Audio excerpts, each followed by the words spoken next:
Salut les entrepreneurs, ici Aurélien Macaire, fondateur de System.io, le logiciel numéro 1 pour vendre sur Internet. Pour me suivre sur Instagram, Aurélien Macaire, je partage mon quotidien entrepreneur. Je fais cette vidéo pour vous dire pourquoi j'arrête d'investir dans l'immobilier. Moi, je suis entrepreneur sur Internet depuis 2010. J'ai fait plusieurs investissements dans l'immobilier. J'ai un appartement à Lyon en France. J'ai un appartement en Colombie, dans la ville natale de ma femme. J'ai un appartement à Lisbonne et j'ai acheté un bureau à Lisbonne. Voilà. Et en fait, aujourd'hui, j'ai pris la décision d'arrêter d'investir dans l'immobilier alors que j'aime beaucoup l'immobilier et je pense que l'immobilier, ça peut être quelque chose vraiment de très puissant, de très utile pour développer votre patrimoine pour plusieurs raisons. Il y a évidemment l'effet de levier auprès des banques, il y a le fait qu'il y a pas mal d'anomalies de marché. Si vous avez la bonne méthode, vous pouvez trouver des bonnes affaires rentables. On peut facilement apporter de la valeur ajoutée. Il suffit juste de trouver une bonne affaire, de sélectionner un entrepreneur pour faire des travaux, pour apporter de la valeur ajoutée, en étant un petit peu malin. Par exemple, nous, on a acheté un appartement à Lisbonne. On a en fait fermé le séjour pour faire une 4e chambre. D'accord, c'était un appartement de 3 chambres. On voulait le louer. Donc, on a dit, ok, en fait, le salon, ça sert à rien.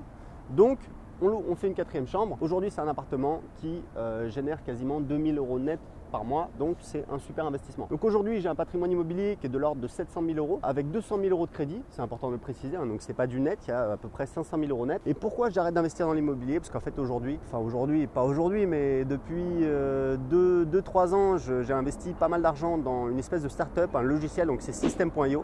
Ça cartonne, on l'a lancé en avril 2018, aujourd'hui on a 1200 clients, c'est le logiciel numéro 1 sur notre marché, donc c'est vraiment extraordinaire, ça cartonne, les gens sont super contents. C'est hyper pas cher, c'est hyper accessible. Donc voilà, c'est un no-brainer quoi en anglais, c'est-à-dire tu te poses même pas la question, tu vois le truc, tu dis ok, en fait pourquoi je prendrais autre chose quoi, ce serait idiot. Parce que les autres logiciels sont beaucoup plus chers, plus compliqués, en anglais, etc., etc. Donc ça fait un carton. C'est un logiciel qu'on a l'ambition, oui, de lancer sur le marché anglais, sur le marché mondial. Il faut savoir qu'il est déjà traduit en anglais. On a déjà des clients en anglais. On a, je crois qu'on a 2 clients américains, un client australien, un client, enfin bon bref, voilà, c'est une poignée, c'est pas beaucoup. Et là, je commence à travailler avec un prestataire pour lancer des grosses campagnes de pub. Facebook pour évidemment avoir de l'attraction et avoir des clients sur le marché anglais. Donc aujourd'hui, pourquoi j'arrête l'immobilier? Parce que en fait j'ai une position un petit peu différente, c'est-à-dire que ce que je veux c'est investir surtout dans ma startup, dans System.io, et puis ce que je veux en fait c'est avoir du cash de côté. Donc aujourd'hui j'ai plus de 100 000 € sur le compte de la boîte, ça peut paraître beaucoup, faut savoir qu'on a fait 100 000 € de chiffre, enfin même 110 000 € de vente le mois dernier, donc en fait c'est pas si énorme que ça. Ce que je veux surtout c'est avoir un matelas confortable. Pourquoi? Pour en fait garder mon indépendance, parce que System.io, il y a des possibilités qu'on ait soit des tentatives de rachat, soit c'est une possibilité aussi malheureusement, mais il faut dire ce qui est, de harcèlement juridique. C'est-à-dire des grosses sociétés qui vous font chier, qui vous collent des procès, etc. Donc voilà, peut-être que je suis parano, peut-être pas, mais en tout cas c'est des choses dont il faut se prémunir et pour ça il faut avoir les reins solides. Et franchement voilà, je vois des opportunités dans l'immobilier. Il y avait un appartement à vendre dans l'immeuble de ma mère en région parisienne. Je suis allé le visiter, etc.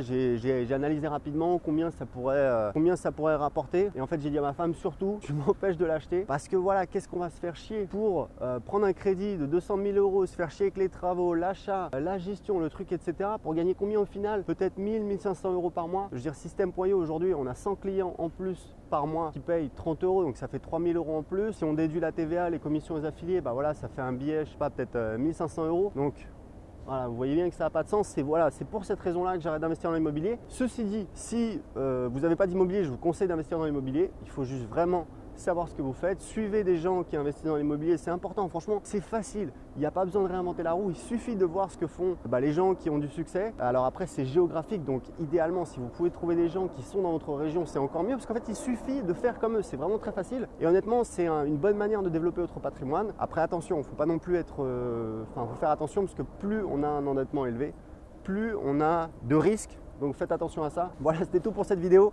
J'espère que je vous ai convaincu, que ça vous a aidé à investir. Je vous souhaite une excellente journée. Suivez-moi sur Instagram pour plus de conseils. Ciao!